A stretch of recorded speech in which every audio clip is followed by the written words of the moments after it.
Some are transformed just once and live their whole lives after in that shape. Others have a facility for changing themselves as they please. Proteus, who haunts the shadowy seas that scarf this earth, is glimpsed as a young man who becomes of a sudden a lion, that becomes a wild boar, ripping the ground, yet flows forward, hidden, through grass, without sound, as a serpent that emerges as a towering bull under down-bent horns, or hides among stones, a simple stone, or stands as a tree alone, or liquefies and collapses, shapeless, into water, a pouring river. Sometimes he is the river's opposite, fire. Another, with a similar power, was Erysichthon's daughter, the wife of Autolycus. Her father gave to the gods nothing but mockery. Without a qualm, he cut down every tree in the sacred grove of Ceres, an ancient wood that had never, before that day, jumped to the axe's stroke. Among those trees, one prodigious oak was all to itself a tangled forest. Its boughs were bedecked with wreaths and votive tributes, each for a prayer Ceres had sometime granted. Dryads there danced a holy circle around its bole, or joined hands to embrace it, a circumference of 20 paces. Erysichthon ignores all this as he assesses the volume of its timber. He snatches an axe and hauls the weight of the broad head up and back, but in that moment, as the blade hangs, poised for the first downstroke, shudderings swarm through the whole tree to its outermost twigs, and a groan bursts from the deep grain. At the same time, every bough goes grey, every leaf whitens, and every acorn whitens. Then the blade bites, and the blood leaps as from the neck of a great bull when it drops under the axe at the altar. Then the oak pronounces in a clear voice these words: I live in this tree. I am a nymph beloved by Ceres, the goddess. With my last breath, I curse you. As this oak falls on the earth, your punishment will come down on you with all its weight. That is my consolation and your fate. Erysichthon ignored her. He just kept going, undercutting the huge trunk till ropes brought the whole mass down, jolting the earth, devastating the underbrush around it.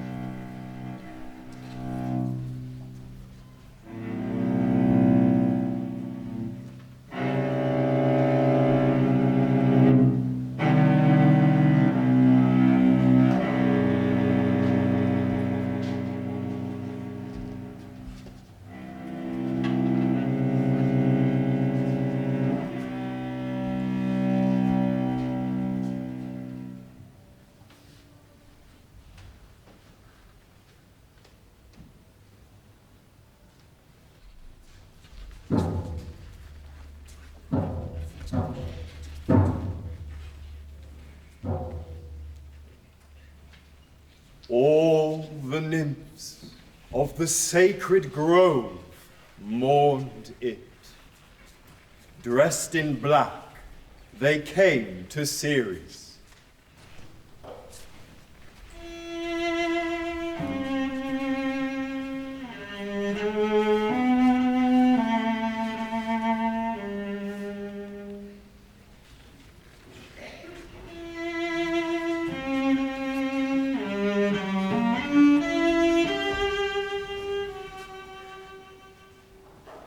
Crying for the criminal to be punished, bewailing the desecration.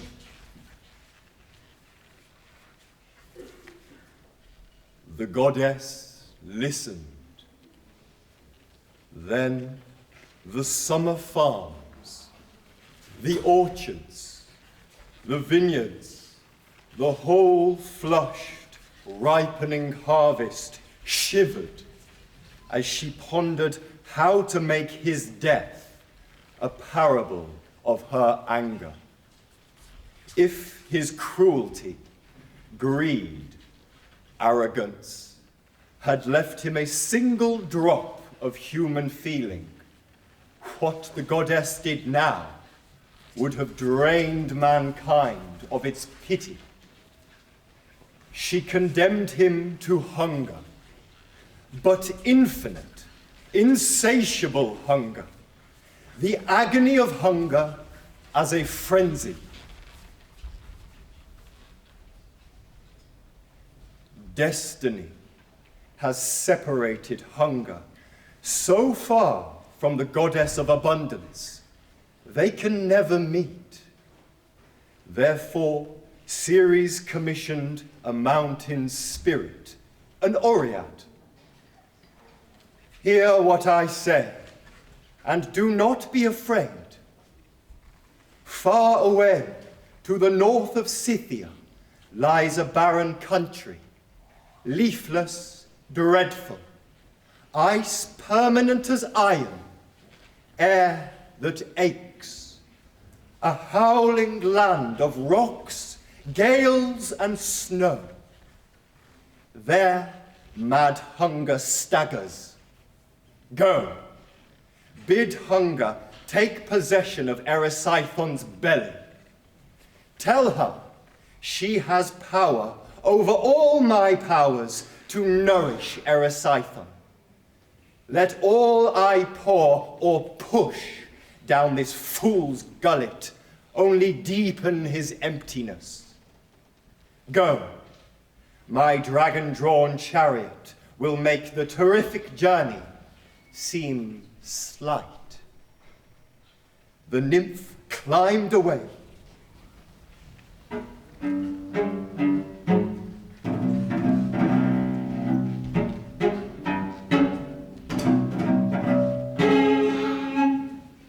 And her first halt was the top of Caucasus.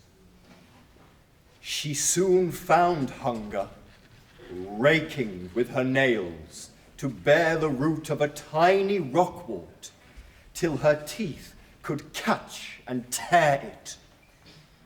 In shape and color, her face was a skull, bluish. Her lips, a stretched hole of frayed leather over bleeding teeth. Her skin, so glossy and so thin, you could see the internal organs through it. Her pelvic bone was like a bare bone.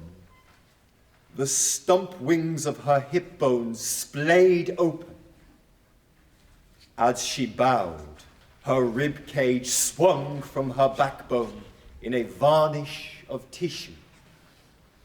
Her ankle joints and her knee joints were huge bulbs, ponderous, grotesque on her spindly shanks.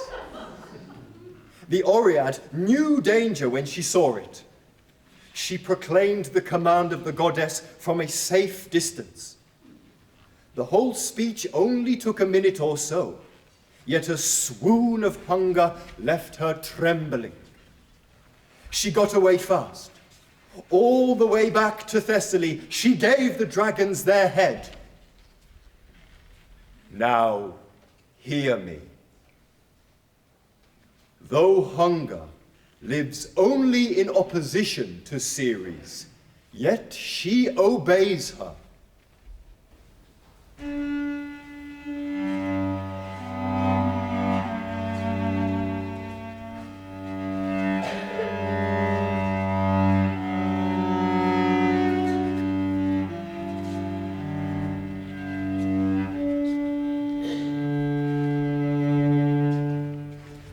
She soars through darkness across the earth to the house of Erysichthon, and bends above the pillar where his face snores with open mouth. Her skeletal embrace goes around him. Her shrunk mouth clamps over his mouth, and she breathes into every channel of his body a hurricane of starvation.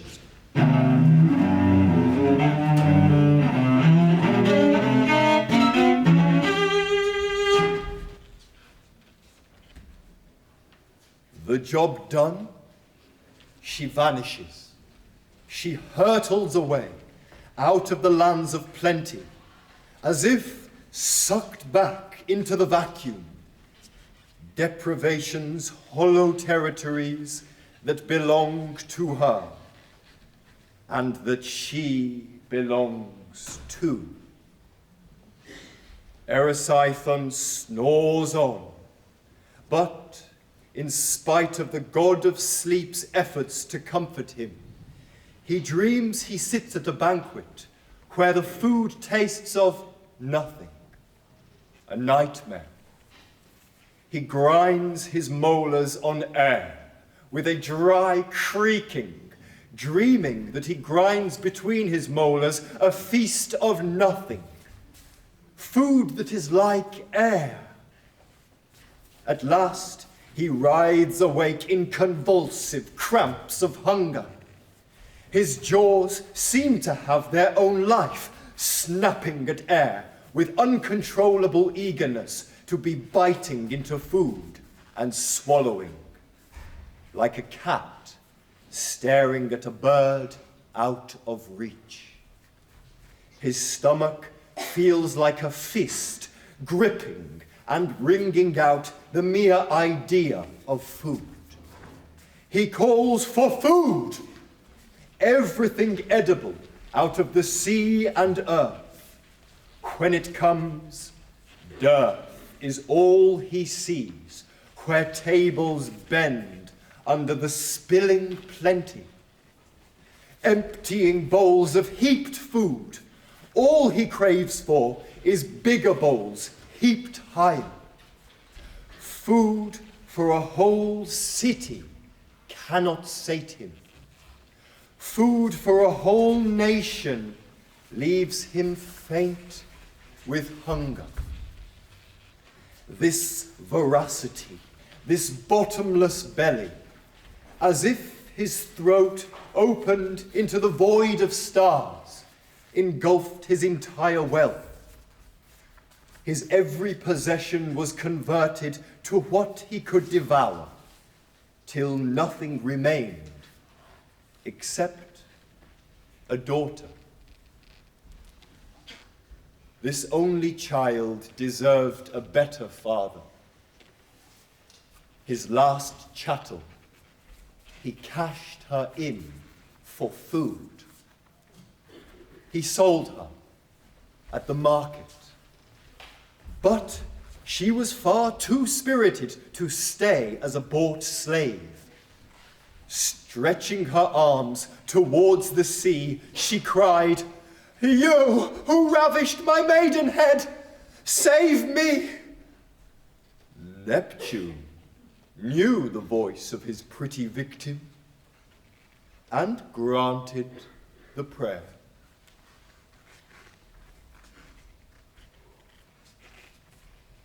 Her new owner, who minutes ago was admiring the girl he had bought, now saw only Neptune's art, featured and clothed like a fisherman. Perplexed, he spoke to this stranger directly. You, with your fishing tackle, hiding your barbs in tiny gobbets of bait, may you have good weather and plenty of silly fish that never notice the hook till it's caught them. Can you tell me, where is the girl who was here a moment ago? Her hair loose and dressed in the cheapest things. She was standing right here where her footprints... Look, stop, and go no further. Where is she? The girl guessed what the god had done for her. She smiled to hear herself asked where she might be. Then, to the man parted from his money, I'm sorry. My attention has been fixed on the fish in this hole. But I promise you, by all the help I pray for from Neptune, nobody has come along this beach for quite a while, and certainly no woman. The buyer had to believe her. He went off, baffled. The girl took one step and was back in her own shape. Next thing, she was telling her father, and he, elated, saw business. After that, on every market, he sold her in some new shape. A trader bought a horse, paid for it, and found the halter empty where a girl sat selling mushrooms.